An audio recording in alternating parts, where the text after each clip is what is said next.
Madame, Monsieur, bonsoir et merci d'être sur Equinox Télévision. Je vous souhaite la bienvenue au journal. Les 9 disparus du village Malimba dans le département de la Sanaga-Maritime restent introuvables.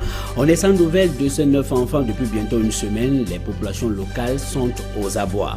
Tribunal criminel spécial, le décret présidentiel qui repart l'injustice selon des hommes de droit.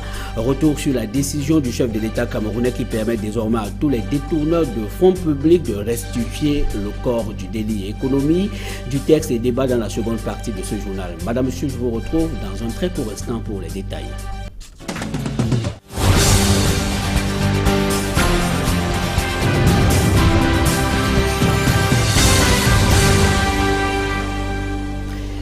Bonsoir une fois de plus, Madame, Monsieur, et merci de nous retrouver sur le 20h au sujet du tribunal criminel spécial qui vient de connaître, dont la loi de création vient de connaître davantage de précisions, des précisions sur les modalités de restitution du corps de délit, des précisions contenues dans un décret présidentiel signé hier. Cette décision de Paul Biya permet aux détourneurs de fonds publics de rembourser en numéraire ou encore en nature pour accéder éventuellement à l'abandon des poursuites. Comment est-ce que des hommes de droit accueillent ce texte de ce décret présidentiel? Pour beaucoup, la décision de Paul Biya vient reparer une sorte d'injustice. Tout le monde peut rembourser après avoir détourné. Des détails dans ce reportage de Jean Jonimpek et Vincent Bika. Des auteurs de détournement de deniers publics dont le montant du préjudice est inférieur à 50 millions de francs CFA sont désormais concernés par des questions de remboursement contre un éventuel arrêt de poursuite judiciaire. Ce décret du 4 septembre du chef de l'État, complétant certaines dispositions de la loi portant création du tribunal criminel spécial, est apprécié par des hommes de droit. Aujourd'hui, il est donc établi que les modes de restitution applicables aux infractions dont le montant est au-dessus de 50 millions s'appliquent à partir d'aujourd'hui, à partir de maintenant, aux infractions de détournement de deniers publics ou des infractions connexes qui étaient dévolu devant les juridictions de droit commun. Ça veut dire que cette injustice a pris fin. Des modalités de restitution des sommes inférieures ou alors supérieures à 50 millions de francs CFA sont à partir de maintenant bien énoncées. On n'a pas compris comment cela pouvait se passer sur le plan pratique. Parce que certains restitués étaient libérés, d'autres ont restitué et n'ont pas été libérés. Donc cette fois-ci, nous pensons que cela clarifie davantage cette question de remboursement. Selon ce tome de droit, ce texte vient balayer le sentiment d'une loi imprécise et injuste que certains avaient envers le tribunal criminel spécial, alors au centre d'une polémique. Qu'un texte n'est variétour. Ça veut dire qu'aucun texte n'est éternel. Chaque fois qu'un texte sort, il y a des imperfections. Il faut critiquer dans le sens d'une amélioration, mais non pas dans le sens d'une destruction complète. La restitution du corps du délit n'entraîne pas la liberté immédiate. L'avocat reconnaît qu'il y a encore cette question de l'intime conviction du ministre de la Justice. Une question d'après lui qui reste à résoudre. Alors ce décret présidentiel vient-il ainsi démocratiser le détournement de fonds publics au Cameroun? Retrouvez-nous dans la seconde partie de ce journal consacré au débat. En politique, scrutin du 30 septembre annoncé au Cameroun, l'exigence du dépôt du planning des meetings de campagne dérange considérablement l'opposition camerounaise qui croit en une cabale. Pour le RDPC, par contre, la recommandation de l'autorité administrative dans la région du littoral vise plutôt à préserver l'ordre public. Daniel Warenze et Flavien Valondongo. La mesure du gouverneur de la région du littoral qui invite les partis politiques à déposer auprès de l'autorité administrative leur programme de meeting de campagne ne satisfait pas les acteurs politiques de l'opposition. Nous sommes habitués dans cette ville à ce que chaque fois que nous déposons nos plannings, on se retrouve toujours perturbé par d'autres partis. Vous avez l'expérience de 2007 avec au SADER Omnisport, où on se retrouvait avec le PADEC, avec l'UDC au même instant, au même endroit, alors que les plannings ont été déposés. Finalement, quand on dépose ces plannings-là, c'est pourquoi faire, quand on ne peut pas réguler. Cette mesure, qui fait jaser depuis quelque temps, a été révélée lors d'une conférence de presse tenue par le gouverneur de la région du littoral au lendemain de la conférence des gouverneurs des régions en juillet dernier à Yaoundé. Rencontre axée sur la sécurité et l'accompagnement du processus électoral. En principe, on dit c'est pour mettre de l'ordre. Mais en fait, la science exacte, c'est que c'est pour épier l'adversaire que nous sommes. Mais c'est curieux qu'on demande aux gens de donner leur stratégie à l'autorité, parce que nous avons constaté avec le sous-préfet de Douala 5e que l'administration est très proche du RDPC. En 2007, par exemple, des partis politiques avaient respecté la mesure, mais cela n'a pas empêché que le pire survienne. 2 partis de l'opposition ont failli en venir au Omnisport parce que leur meeting se trouvait au même moment, au même endroit. Donc ça, c'est pour réguler. Et je pense que l'autorité qui peut réguler, c'est le gouverneur dans une région, parce qu'il y a des places publiques qui sont sous la gestion des autorités. Pour l'opposition, si la mesure vise à faire respecter l'ordre et la paix, elle a aussi pour objectif de paralyser les actions des partis de l'opposition. Et comme annoncé en titre, les 9 enfants disparus du village Bolunga Malimba, c'est dans le département de la Sanaga-Maritime, restent introuvables. La cause préoccupe les villageois qui sont en émoi depuis bientôt une semaine. Ils accusent les sages de la localité. Des détails dans ce reportage de Rodrigue Ngassi et Sylvestre Hippolyte Zangaou. Une mère inconsolable, des populations abasourdies. Le village Bolunga Malimba, dans la Sanaga-Maritime, porte la douleur depuis le 30 août dernier. Une histoire difficile à comprendre, celle de la disparition de 9 enfants âgés de 6 à 12 ans. À quelques jours de la rentrée scolaire, ces enfants sont allés dans la forêt, ramasser des fruits, et puis, plus rien. Les enfants sont partis en brousse pour chercher les céréales. Nous qui avons des enfants là, on a quitté pour aller en brousse. On a cherché la brousse à 7 nuits de vendredi jusqu'à peut-être à minuit. À 5 h du matin, on est encore revenu en brousse. On a fait des équipes pour chercher les enfants. On n'est pas encore jusqu'à les trouver. Chaque jour, on est en brousse. Très peu perturbés par cette disparition de la vie des populations, le chef et les sages de Bolunga Malimba sont accusés par le village comme étant complices de la disparition des 9 enfants. Il dit qu'on rentre en brousse, les enfants ne sont pas loin, les enfants ne sont pas morts. Il nous appelle, il creuse la terre au milieu de la route. Il dit que chacun lave ses mains, il boit l'eau là. Les enfants vont sortir ce matin. On a fait tout. Les enfants sont toujours en brousse. Pour le chef du village qui bat en brèche ces accusations, les familles des enfants disparus ont été mises sur une fausse piste par des charlatans. Ça se passe partout, on fait des rites. On suppose dire que c'est nous. Ce sont elles-mêmes qui sont partis chez les charlatans. Et les charlatans leur ont dit que les enfants sont vivants, mais ils ne sont pas loin d'ici. Pour besoin d'enquête, 4 personnes ont été interpellées par les éléments de la gendarmerie de Mouanko, tandis que Hamid Youfedi, le sous-préfet de cet arrondissement, organise depuis ce mercredi dans la forêt de Bolunga Malimba une opération de recherche des disparus. Les populations multiplient des rites traditionnels pour solliciter la clémence des génies de la forêt, lesquels sont restés muets, car jusqu'à ce jeudi 5 septembre 2013, les 9 enfants restent introuvables. C'est une scène qui choque, une exaction de plus mise à l'actif du BIR. Des éléments du bataillon d'intervention rapide tuent un jeune homme à Kribi dans le département de l'Océan. La bagarre a éclaté au lieu dit Carrefour Kingé dans la nuit de mardi à mercredi dernier. On parle d'une affaire de femme à l'origine du drame. À Kribi dans le département de l'Océan, nous retrouvons notre reporter Joseph Abenabina. C'est un mauvais jour qui se lève à Kribi, dans le département de l'Océan. Un jeune homme a été tué il y a quelques heures ici, dans ce carrefour Kingé, par les éléments du bataillon d'intervention rapide, le BIR. Le BIR lui-même est venu dire au gars là que parce que le BIR était seul, il est venu dire au gars là que on n'arrange pas le problème de la famille. Le gars là a demandé que, le gars là a dit au BIR là que va arranger le problème de ta famille, ne vient pas arranger le problème. Le BIR lui a donné le coup de poing. Le gars était fatigué, ils ont vu comment le gars est tombé, ils ont continué à taper encore. Puisqu'ils ont pris le coup, ils ont poignardé le gars. Le gars est mort. Le corps du jeune Hamza Bardio attend ici d'être mis à la morgue. Et c'est ce qu'ils ont demandé de faire. Ou bien les billes sont faits pour les bars, pour les carrefours. À l'origine du drame, une affaire de femme. Et le bill là aussi sauté avec la femme là. Bon, au fur et à mesure que le gars là sauté dehors pour prendre sa photo avec la femme là, le bill aussi suivait la femme avec le gars. Bon, quand ils sont arrivés devant la porte là, le gars a dit à la femme que non. Le gars là a dit que la fille a dit que non. Une bagarre finalement tragique. Les taches de sang sont visibles sur ces bancs qui ont servi d'assommer le pauvre. Ces éléments appartenaient au contingent BIR Côte Promotion 2011, détaché pour Campo. 3 de ces soldats de 2e classe ont été arrêtés et mis en cellule à la compagnie de gendarmerie de Kribi. Ce n'est pas la première fois que l'on déplore les exactions du Bir à Kribi. Les benskinners en payent généralement de lourds tributs et la bastonnade des citoyens est devenue plutôt ordinaire.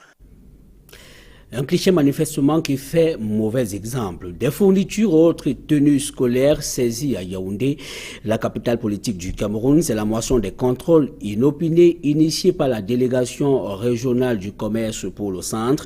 Des commerçants et chefs d'établissement concernés payent ainsi le prix de leur entêtement. Sal John et Marcelin Gansop. Ces stylos à billes sont censés être sur le marché ou dans les sacs des élèves. Que non! Ils sont le fruit de la contrefaçon et investissent depuis quelque temps les magasins des brigades régionales et départementales de contrôle et de répression des fraudes. Quand vous prenez le tube du vrai bic, en termes de diamètre, il est plus grand, il est plus gros, et le tube du diamètre du faux bic est plus petit. Avec le vrai bic, vous pouvez percer une boîte de lait. Pendant qu'avec le faux bic, dès que vous tentez de percer une boîte de lait, le bic se casse, tout simplement. Un autre casse-tête chinois, c'est la qualité des cahiers vendus sur le marché. Au Cameroun, on a la norme NC 240 qui concerne les cahiers justement, et cette norme a des exigences. Entre autres exigences, on ne doit pas avoir des images obscènes, on ne doit pas avoir des photos des stars. Mais si on a des photos des stars au préalable, on doit pouvoir présenter un contrat que cette star a signé avec le producteur pour qu'on vende son image. On doit également retrouver le grammage, le nom et l'adresse de l'importateur ou du fabricant, le nom et l'adresse du distributeur local. Les responsables des délégations régionales et départementales du commerce ont également maille à partir avec certains chefs d'établissement. Ces derniers continuent de vendre les fournitures et tenues scolaires en totale violation de l'interdiction ministérielle. Il y a encore quelques poches de résistance que nous avons pris soin d'éradiquer. Donc les tenues ont été saisies, des livres également. Et il y a certaines structures qui ont été mises sous scellé. Et toujours en rapport avec la rentrée scolaire 2013-2014, les enfants sourds-muets n'ont pas raté le top départ. Malgré certaines difficultés que les enseignants éprouvent pour leur éducation, les cours sont effectifs depuis le 2 septembre dernier au centre de Douala. Dani Warren Zede et Flavien Valondongo.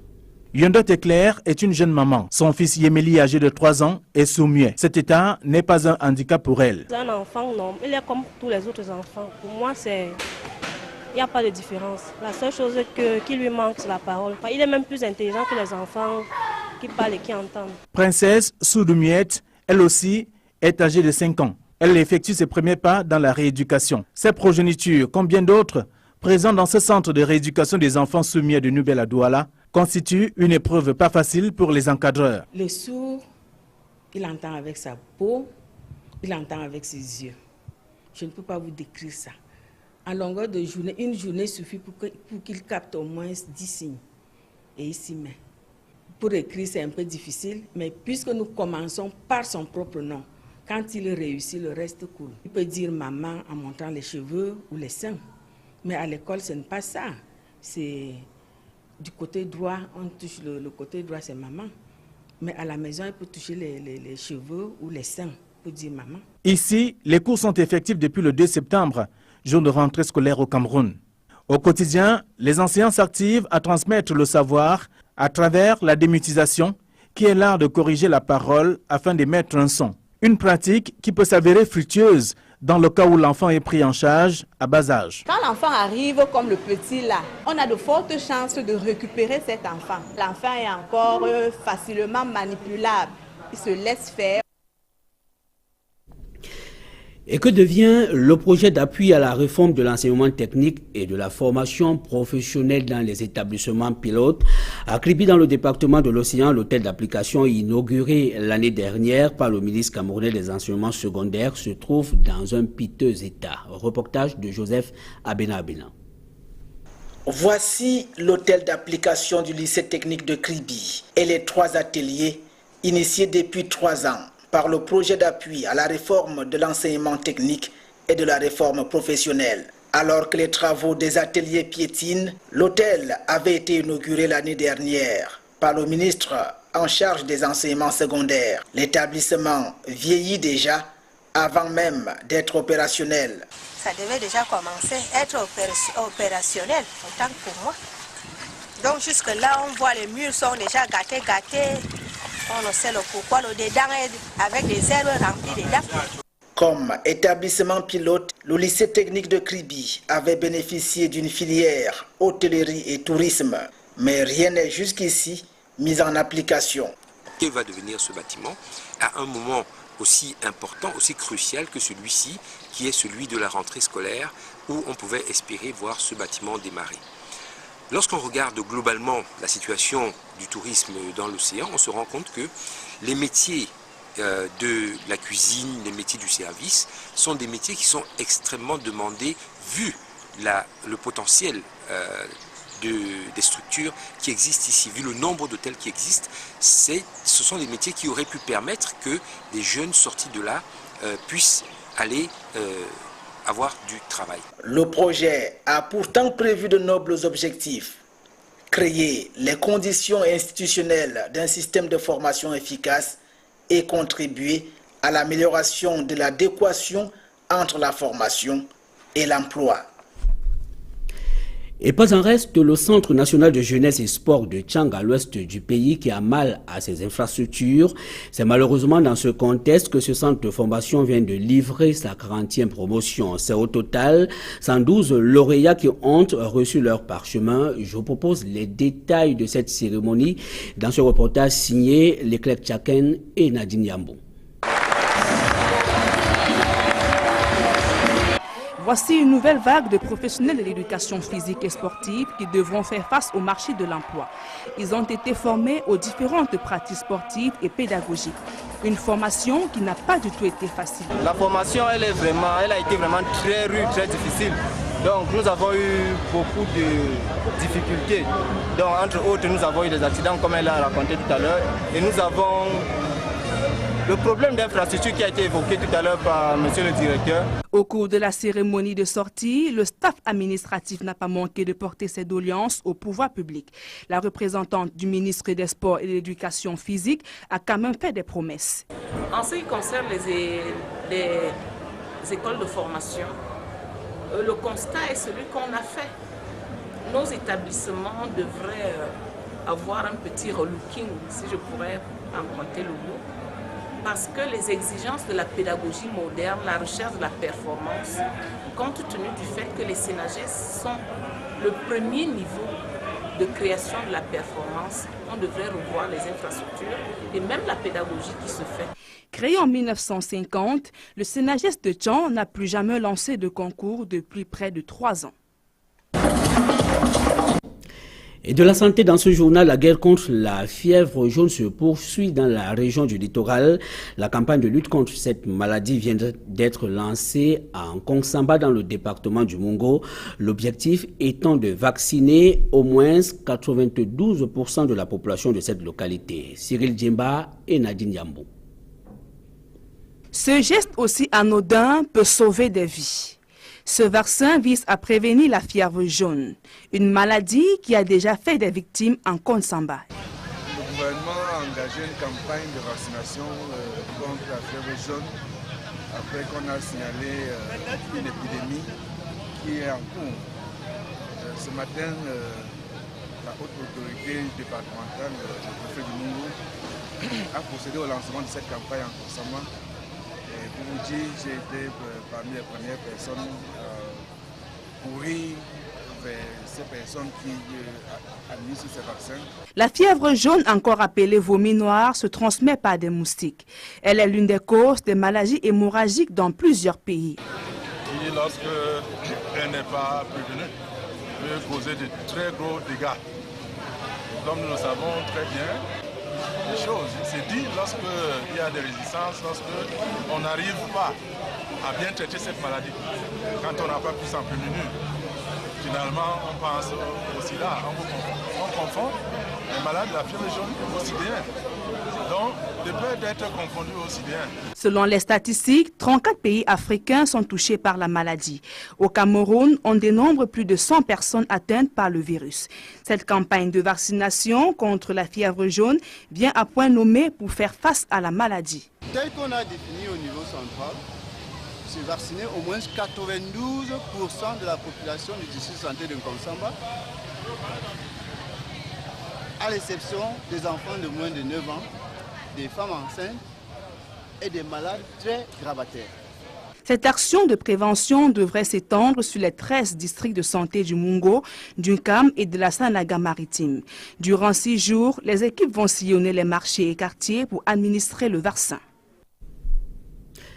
Autre escale de l'information, c'est au-delà des frontières du Cameroun, d'abord en République démocratique du Congo, où les présidents des pays des Grands Lacs exigent une reprise des négociations Kinshasa M23 sous 3 jours. C'est malheureusement dans ce contexte que les élèves ont repris le chemin de l'école ce matin en RDC. Reportage. Des élèves studieux à Goma, malgré l'état de leur école. Un établissement aujourd'hui à l'état de ruine.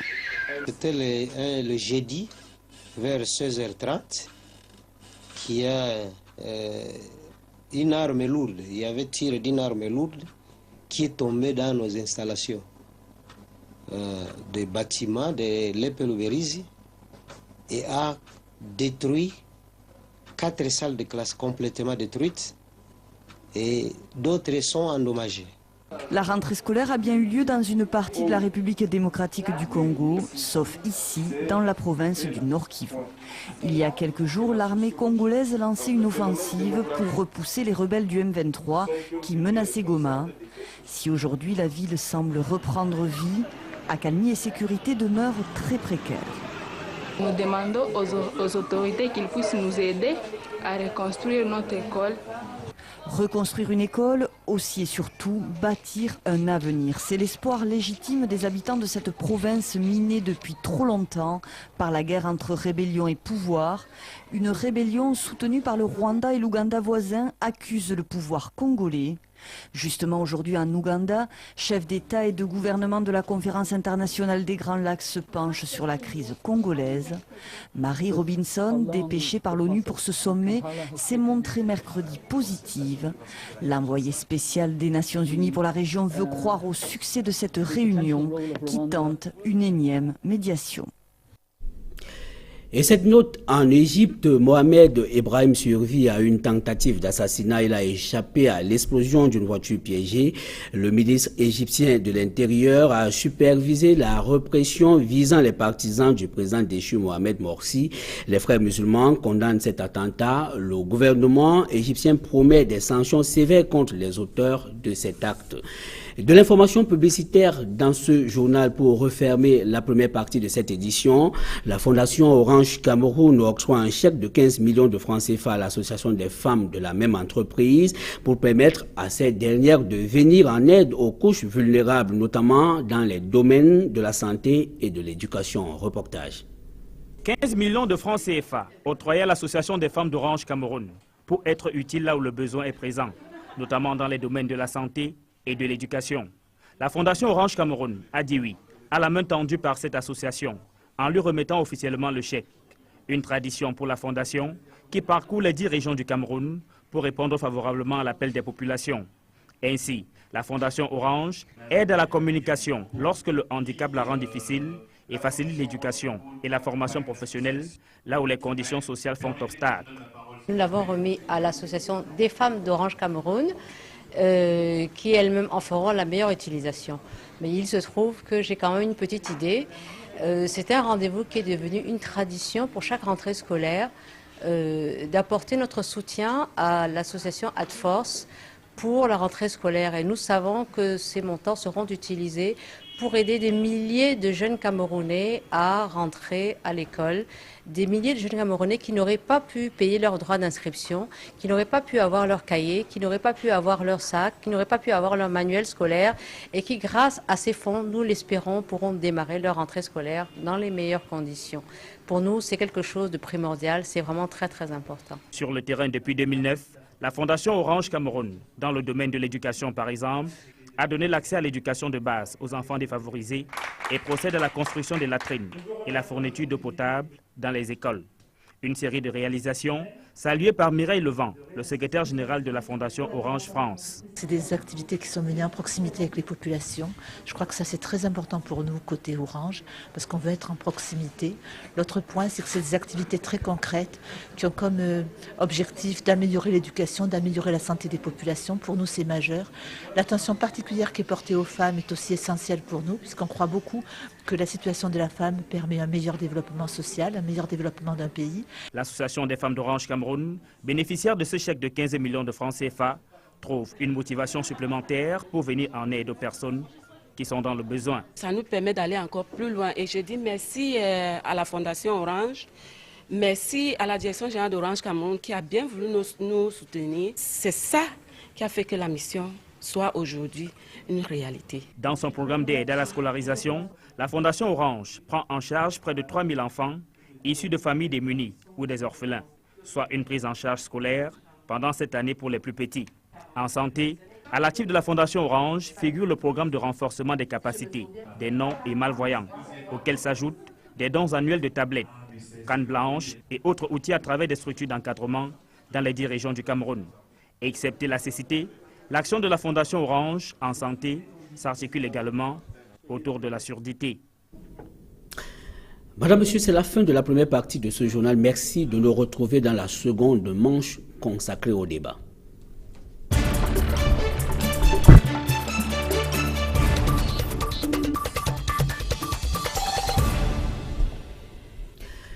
Merci de nous retrouver dans la seconde partie de ce journal consacré au débat. Avec nous ce soir, Maître Fidèle Ndiomissié, bonsoir. Bonsoir Fénéron. Vous êtes avocat au barreau du Cameroun. Merci d'avoir accepté cette invitation. Nous revenons, comme mentionné à l'entame de ce journal, nous revenons sur le décret du chef de l'État camerounais signé hier, un décret qui fixe désormais les modalités de restitution du corps du délit prévues par la loi qui crée le tribunal criminel spécial. Comment est-ce que vous réagissez après la sortie ou alors après cette prise de décision? On se souvient qu'en son temps, lorsqu'on créait le tribunal criminel spécial avec cette fameuse disposition qui permettait de restituer le corps du délit, vous aviez décrié l'inconstitutionnalité de cette loi. Oui, il y a deux observations que je pourrais faire par rapport à ce décret. La première observation, c'est que ce décret vient tardivement, parce que vous pouvez noter que le tribunal criminel spécial est rentré en fonction depuis un certain temps, et alors que l'article 18 avait prévu l'acte réglementaire dont il s'agit pour l'application de la disposition relative à la restitution du corps du délit. Donc c'est un décret qui vient tardivement. De deux, ce décret ne change rien fondamentalement dans l'organisation du tribunal criminel spécial et n'améliore pas les conditions de restitution et ne rassure pas mais est-ce que, Maître Fidèle Ndiomissié, est-ce que vous n'êtes pas excessif lorsque vous soutenez que ce décret ne change rien, alors qu'on peut voir en sa disposition 12 que désormais l'assiette est un peu plus étendue. Avant, il était permis seulement à ceux qui détournent un montant qui est compris entre 50 millions et plus de restituer le corps de délit, mais maintenant on va en deçà de 50 millions. Est-ce que ce n'est pas une innovation? Non, ce n'est pas une innovation, parce que à la suite de la critique que nous avons formulée à l'époque, en indiquant que la loi portant organisation et fonctionnement du tribunal criminel spécial était anticonstitutionnelle, cette loi est rentrée à l'Assemblée et en juin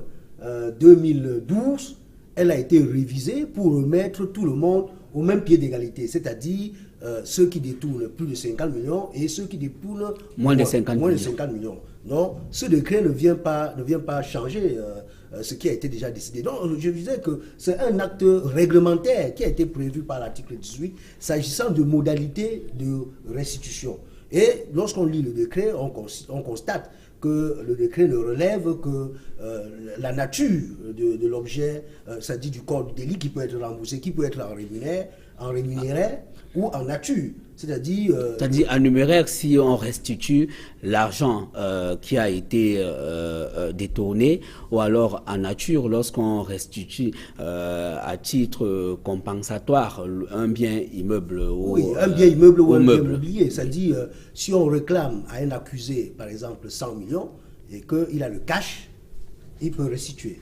Et s'il n'a pas le cash et qu'il a des biens immobiliers, il peut proposer de compenser par ces biens immobiliers, et à ce moment, le ministre de la Justice peut saisir l'administration compétente pour évaluer ces biens et voir si ceux-ci peuvent rembourser l'argent réclamé à l'accusé. Non, ce n'est que ça. Alors, donc vous dites qu'il n'y a pas d'avancée. Il n'y a pas d'avancée parce que le décret indique seulement que lorsque l'accusé vient faire la proposition devant l'autorité compétente, soit le juge d'instruction, soit le procureur général, soit le président du tribunal criminel spécial, il dresse seulement procès verbal et mentionne que l'accusé a demandé l'arrêt de poursuite à son égard. Mais il ne ressort nulle part qu'il y a une transaction pénale, parce que c'est ce que nous avons demandé autrefois, que si on veut effectivement que cette disposition, article 18, soit opérationnelle, il faut permettre qu'il y ait transaction pénale, c'est-à-dire que celui qui veut rembourser, on le rassure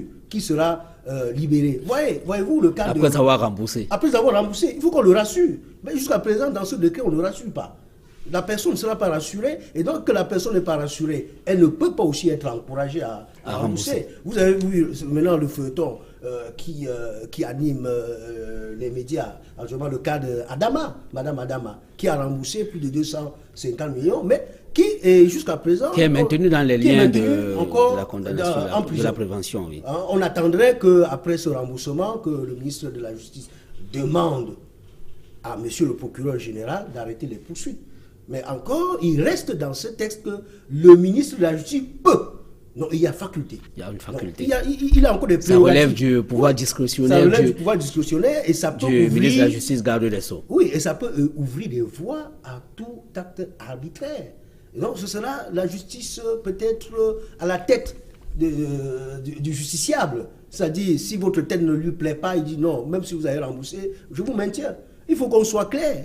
Qu'on dise, si on veut permettre aux gens de rembourser, il faut qu'on leur donne l'assurance, qu'on leur garantisse que s'ils remboursent, on va les relaxer, qu'on va les acquitter, qu'on va les libérer. Et là, c'est la transaction pénale qu'il faut. C'est-à-dire, quand vous venez rembourser l'État qui est votre co-contractant, vous faites la transaction et l'État s'engage à vous libérer dès que... En même temps, si on en vient à ce que vous dites, on démocratiserait les détournements de fonds publics. Oui, dans leur logique. Moi, ça, c'est leur logique. Mais cette logique n'est pas la nôtre. Parce que nous avons dit à l'époque qu'il n'est pas bon de donner la possibilité aux gens de rembourser et de se voir blanchis comme neige. C'est pas bon. Bon, nous avions préconisé à l'époque que même si on rembourse, on peut maintenir un minimum de sanctions. C'est-à-dire que le remboursement devient une circonstance atténuante, une cause, une excuse atténuante et non une cause absolutoire. Donc, et maintenant, en donnant la possibilité aux gens de rembourser et d'être libres et même d'être blanchis, on ne lutte pas avec détermination contre la corruption. C'est ce que nous avons dit à l'époque. Mais si on reste dans leur logique, où ils voudraient libérer, qu'ils respectent, qu'ils aillent jusqu'au bout de la logique. C'est-à-dire en permettant que ceux qui remboursent soient rassurés de leur acquittement, de leur libération. Alors, vous dites... fondamentalement, il n'y a pas d'innovation, même si cette hypothèse n'est pas partagée par tous vos confrères. Mais est-ce que sur le plan formel, il n'y a pas des innovations? Parce que désormais, le décret qui fixe les modalités de restitution fixe quand même des conditions de délai quant à l'introduction de la demande pour l'arrêt des poursuites. Il y a quand même des délais qui sont précisés désormais. Ce n'est plus la navigation à vue. Oui, les délais sont précisés, j'ai vu les délais, mais c'est les délais de transmission du procès verbal et la preuve de paiement à monsieur le ministre de la Justice, ou bien à monsieur le procureur général qui se charge de transmettre au ministre de la Justice. Mais on n'a pas fixé un délai au ministre pour répondre. Voilà, aucun délai n'est fixé au ministre pour répondre. Et le dernier... Cela veut dire que le ministre peut prendre le temps... Il peut prendre tout son temps pour répondre. Qu'il estime nécessaire pour répondre. C'est le cas de Mme Adama, où le ministre, jusqu'à présent, ne dit rien, ne répond pas. Donc, les délais sont fixés seulement pour les autorités devant lesquelles la preuve de paiement doit être administrée. Et ces autorités sont tenues de transmettre le procès verbal qui constate la preuve de paiement au ministre, et le ministre a tout le temps pour prendre la décision qui lui convient. Alors, si on reste dans la restitution du corps de délit, est-ce que c'est compréhensible qu'on n'évoque pas les intérêts échus, qu'on demande à la personne qui est convaincue de culpabilité, de détournement, de restituer ce qu'on lui reproche dans le corps du délit, l'argent qu'il aurait détourné, mais de ne pas restituer les intérêts que cet argent pourrait produire? Est-ce que ce n'est pas, une fois encore, une autre faille de cette disposition? Oui, la loi qui organise le tribunal criminel spécial a prévu seulement que l'accusé peut restituer le corps du délit, c'est-à-dire le montant du détournement opéré. Et il serait, parce que le législateur n'a pas détaillé, mais le décret auquel vous faites allusion n'a pas indiqué qu'il peut avoir des intérêts, parce que c'est ce décret qui pouvait détailler. Étant donné que la loi elle-même n'a pas fait le détail, c'est l'acte réglementaire qui pouvait détailler. Du moment où l'acte réglementaire n'a pas visé les intérêts, on ne peut pas normalement réclamer les intérêts. Mais on aurait dû le faire pour rendre également le remboursement plus profitable aux contribuables que nous sommes, aux citoyens, pour que celui qui a détourné puisse vraiment réparer le préjudice que les citoyens ont subi du fait de ce détournement. Parce que s'il n'y avait pas eu ce détournement, comme le président de la République a dit à certaines occasions, que combien d'écoles on aurait construit, combien de dispensaires on aurait construit. Donc, pour ce préjudice-là, on pouvait penser à ce que les intérêts doivent être payés. Donc, de ce point de vue, je pense qu'il y a une insuffisance et que désormais, il faudrait penser à réparer le préjudice. Merci, Maître Fidèle Ndiombessi. Je vous remercie. Madame, Monsieur, merci de nous avoir suivis. C'est la fin de ce journal. Restez connectés sur nos programmes. Je vous reviens demain lorsqu'il sera 20h. Bonsoir.